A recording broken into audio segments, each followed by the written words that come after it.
What's a funny memory you have that if you told someone, they'd think you're lying? I got saved during a blizzard in the Alps by a big purple cow. Here's what happened. I was skiing in the Alps with some friends and we were off-piste doing some jumps and stuff. I was at the back of the group and fell and twisted my knee, not quite, landing a jump.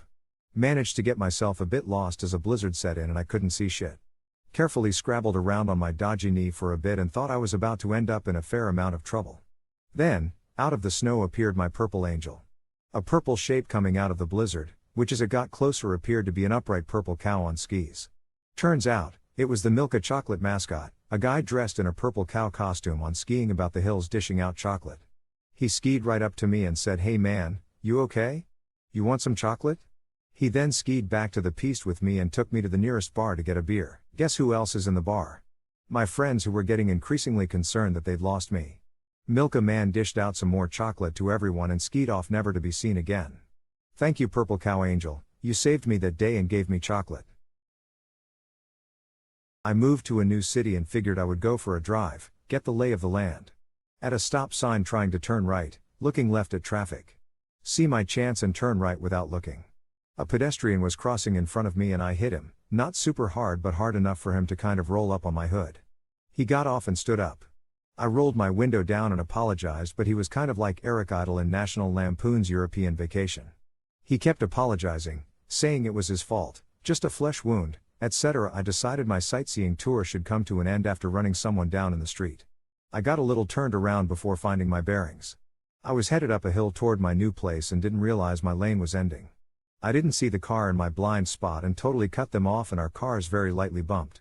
Immediately stopped next to the car I hit at a red light. The driver was the pedestrian I ran over 20 minutes ago 5 miles away. Again, he was disturbingly polite, apologized to me, and did not want to exchange insurance info. There was no damage. A friend once called the wrong number, got the wrong house, and had the right person pick up. So, I was at work, replacing a modem for my boss. I'd removed the modem and connected a telephone to test that it had dial tone. Soon after, the phone rang. It didn't make much sense, because that phone line had only been used for outgoing calls from the computer. When I picked up, the person on the other line just said, "Hey man, you want to see a movie later?" I recognized the voice, too. It was a friend of mine. I was really confused for a second and said something like, "Josh? How did you get this number?" He said he called my home phone number. He must have misdialed my number, and accidentally dialed the number for my boss's modem line, at work. He called the wrong number, got the wrong house, and the right person picked up, on a phone that had only been connected for 2 minutes in the past 2 years. The odds must be astronomical. It's just a weird coincidence that I'll always remember. This was a couple years ago, but I pulled up to a stoplight, and another vehicle in the next lane also comes to a stop. The car is filled with what looks like high school kids. The kid in the passenger seat notices me, taps on his window and starts doing the universal sign for rock, paper, scissors.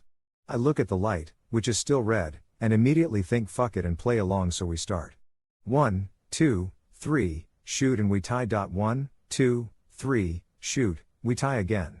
This keeps happening. All the young kids in the other car are involved and are screaming like whoa every time we tie. We literally got off like 15 rounds of rock, paper, scissors and tied every single time until the light turned green. I'm still high from that and hope all those guys are doing well. Short one, yet true nonetheless. Having a hectic day once, running errands I didn't enjoy. Grocery shopping, quick Home Depot visit, going to the bank, etc. etc. I forgot an item I needed at home for bank teller, so I drive back irritated, driving fast, trying to make it back to the bank before closing time. As I turn into my apartment's parking lot there, I notice ahead of me a squirrel. I hit my brakes to let the squirrel run by, but he's just sitting there, nibbling on something. As I slowly drive closer, I notice this squirrel is not only nibbling on fries, but he's imitating dipping a single fry into a crushed and empty ketchup packet. I looked around to see if anyone was seeing what I was seeing. I couldn't believe it. This mofo was dipping a fry in ketchup. A squirrel. I didn't take a picture because my phone was dead. Proof for it didn't happen, I know. But, I think about this memory once a month or so and it's been 2 years. No one ever believes me. A Bigfoot sighting would have been more plausible. Sometimes I think the fry-eating squirrel was a form of deity or God, reminding me to slow the F down in life. Who knows? How have you made a rude person's day worse? I was working as a manager in a big nightclub about a year ago. I don't wear a uniform, but have a radio and run the security team. The venue has a great smoking section that looks out onto the street. One night the venue was packed, so I did my usual roam making sure that there were no problems. However, it was too packed to walk through the smoking section, so I walked down the street instead, but could still very easily see into the smoking section. One guy stares me down, then calls me over, and starts swearing at me for no reason and telling me that pieces of shit like you could never even get into a venue like this. He obviously had no idea I was the manager, however I didn't want to have security get into a fight inside with him. The guy kept telling me he would punch me out etc. and was clearly trying to look macho to impress someone. So I agreed and told him to come and meet me outside and he could even have a free swing. He puts his drink down, takes off his jacket and storms outside. Once he walked outside, I walked back inside and told security not to let him back in. The look on his face when he realized I ran the place was priceless, and then the realization that he couldn't get back into the club was amazing. It was the easiest and most fun removal I have ever done. I used to work for the Department of Motor Vehicles and the one I worked at had pretty limited parking. Surprise. I had left for lunch, came back and was having a hard time finding a place to park. I finally found a spot, so I drove up to it and put my signal on showing that I was waiting for it. People, in my experience, usually respect this and continue on. Not this time. Just as the car was backing out, after I had waited a few minutes, a car came from the opposite side of the lot, made eye contact with me and then shot right into the parking space. I was so mad because now I would be late after looking for a new spot. As I drove past the woman that had taken the spot, I just shook my head and she responded by shrugging her shoulders, smiling, mouthing the words, "Oh well" to me and then ran her finger from her eye down her cheek as if to mock me crying about it. I continued into work, got in trouble for being late, but had actually forgotten about the incident until whose number gets called to my station, but Miss Spot Stealer herself. The look on her face was priceless. Keep in mind that I'm not your average DMV worker. I understand that stuff happens and waive penalties all the time and treat my customers with respect because I believe that what goes around, comes around, and I know how crappy it is to wait at the DMV all day. I'm usually so nice about getting penalties taken off of people's accounts that I get in trouble for it at times. So, I greet Spot Stealer as nice as I would anyone else. In fact, it may have been nicer than I normally would be. She may have thought I didn't recognize her. Her registration is far past due, with hundreds due in penalties.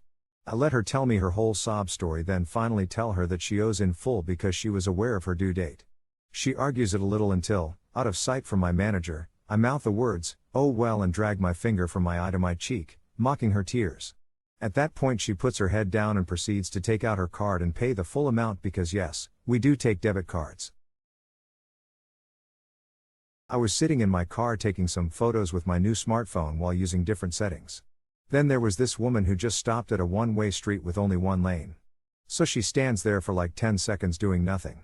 And I thought this is very unusual, so I started to make a video. Another driver comes and honks. She then proceeds to reverse and hit the car of the other guy with her big BMW.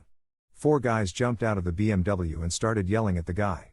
You have to know, in Germany, the one who hits another car from behind will always be blamed if he can't prove that it wasn't his fault. So we have a classic insurance fraud. The poor guy at the back was really worried because he knew he couldn't prove it. I just sat there in my car and waited for the police.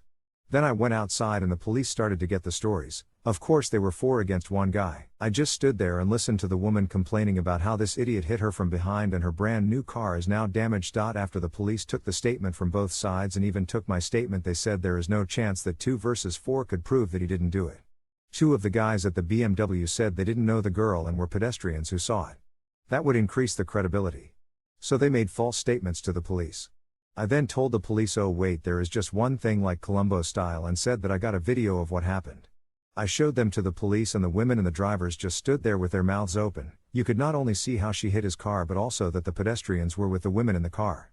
The guy then hugged me and we became good friends. Turns out he lives near me and we spend the evening drinking and gaming. Just the other day I was at a Chinese buffet and the 3 people in the booth next to me were questioning the waitress, she appeared to be Asian Hispanic, about voting for the president and who she planned to vote for. She had trouble understanding them and communicating that she could not vote. They immediately began taunting her that she shouldn't be here if she couldn't vote, that she didn't even know who the President of the United States is, and then took a picture and said they would post it on Facebook. I later found out the waitress was on a school visa and couldn't vote but was unable to convey that to them.